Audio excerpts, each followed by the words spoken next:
So first of all, you have to open settings, then you have to open system section, languages and input, languages, add language.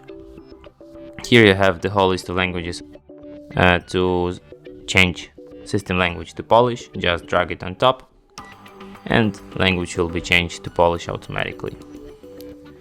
If you want to change it back to English, just go to the ustawienia, system, języki i metody wprowadzania, języki, and drag English back on top. And that's it. Thanks for watching. If you find this tutorial useful, don't forget to hit that like button and subscribe to our channel.